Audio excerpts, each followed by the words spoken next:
George, why did you think this is such an important story to tell now, bearing in mind that all the events happened more than 4 decades ago?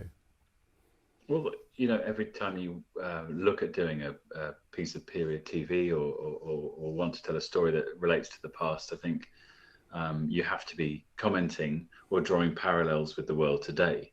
And, there are obvious parallels as we set off. The cost of living crisis was happening both then and now.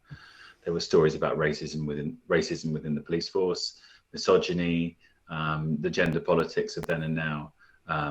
It's an interesting lens to look through all of those social issues if we were to do a story that also happened to be about a crime.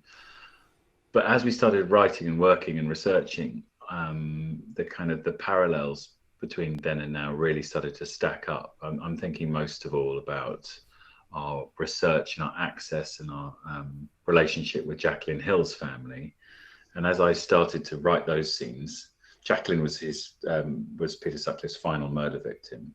And so there was a natural peak to the investigation and the story that I was writing. And as I was doing that, tragically in London, Sarah Everard was murdered. And they started to do Reclaim the Night protests and vigils around Clapham for Sarah Everard, inspired by the Reclaim the Night marches and protests that happened when Jacqueline died.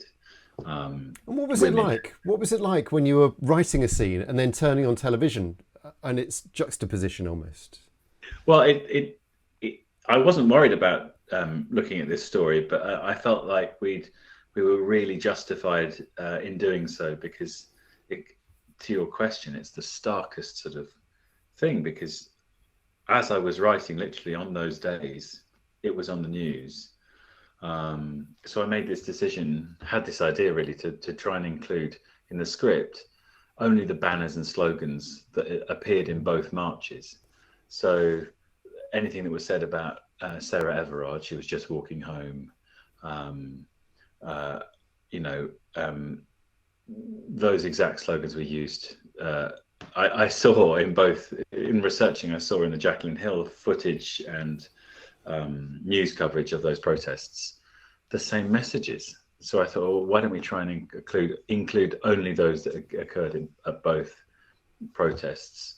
So it shifted from wanting to do something that made sure to kind of focus on those parallels to feeling like we had to do this. We were compelled to draw those parallels. I mean, we'd be irresponsible not to sort of hold a mirror up to now and show just how little stuff had changed. What's your feeling that 40 years has passed from the banners being held up first time and then they're up again in the modern day? It's interesting because in terms of the police, there's clumsiness, I think. That there's clumsiness now. There was a sort of latent misogyny then. I don't think the people who work in the police now are any better or worse than those then. I think the way we talk about and to women has changed. But what's more shocking is the underlying risk that women find themselves in, walking home, being followed or stared at, or all of these kind of things that it was clear that was still going on that now, or at the time of writing. And also in The Long Shadow, you see occasions when women are followed home in a kind of climate of fear. And obviously 99 times out of 100, that's got nothing to do with Peter Sutcliffe. So that, there's a moment where a young woman is scared, but she's just being followed by a guy who wants a drink. But that's a sort of smaller micro sort of aggressions, and well, it's not even micro, is it? It felt quite scary for the character in the scene, but may not feel as big to him as it did to her. And that's the interesting thing to dramatize and to show hasn't changed.